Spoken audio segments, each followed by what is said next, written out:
Lionel স্কালোনির Florence জহুরির চোখ দিয়ে বাছাই করা আর্জেন্টিনার ২৬ জনের চূড়ান্ত স্কোয়াড এবার কেমন আউটপুট দিতে পারে বিশ্বকাপের মহামঞ্চে।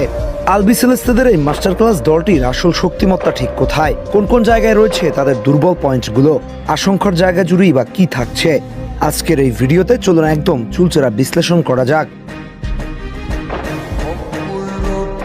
আর্জেন্টাইন মাস্টারমাইন্ড স্কালোনির দলটিতে বরাবরের মতো শক্তির জায়গা জুড়ে রয়েছে তাদের বিশ্বমানের আক্রমণ ভাগ।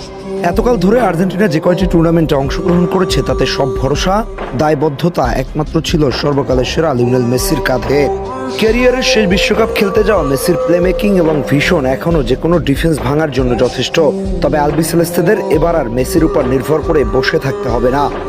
গত বিশ্বকাপ জয়ের পর স্কালোনি ঠিক এই হোমওয়ার্কটাই কমপ্লিট করেছে। আর্জেন্টিনার এই দলে গোল করার জন্য রয়েছে একাধিক অপশন। গত বিশ্বকাপে অফ ফর্মে থাকলেও এবার ক্যারিয়ারের সেরা ফর্মে রয়েছে ইতালিয়ান লিগের গোল্ডেন বুট জয়ী লাউতারো মার্টিনেজ। অ্যাটলেটিকো মাদ্রিদের ছন্নছাড়া দলকে একা কাঁধে তুলে বহন করা হুলিয়ান আলভারেজও আলবিসেলেস্তেদের জার্সিতে আরও একবার নিজেকে উজাড় করে দিতে পুরোদমে প্রস্তুত। লিওনেল স্কালোনির এবারের দলটিতে তরুণ প্রমেজিং কিছু ইয়াং স্টার রয়েছে। বিশ্ব ফুটবল এমন প্রোফাইল খুব একটা এক্সিস্ট করে না। স্কালোনির দলে এক্স ফ্যাক্টর হিসেবে নিজেদের প্রমাণ করতে পারেন এই পটেনশিয়াল তরুণ প্রতিভাবানরা। স্কালোনির এবারের ফরওয়ার্ড লাইনের সবচেয়ে আশা জাগানিয়া দিক হল থিয়াগো আলমাদা, জুলিয়ানো সিমিওনে এবং নিকো পাসদের মতো তরুণদের ইনক্লুশন। ইতালিয়ান লিগের সেরা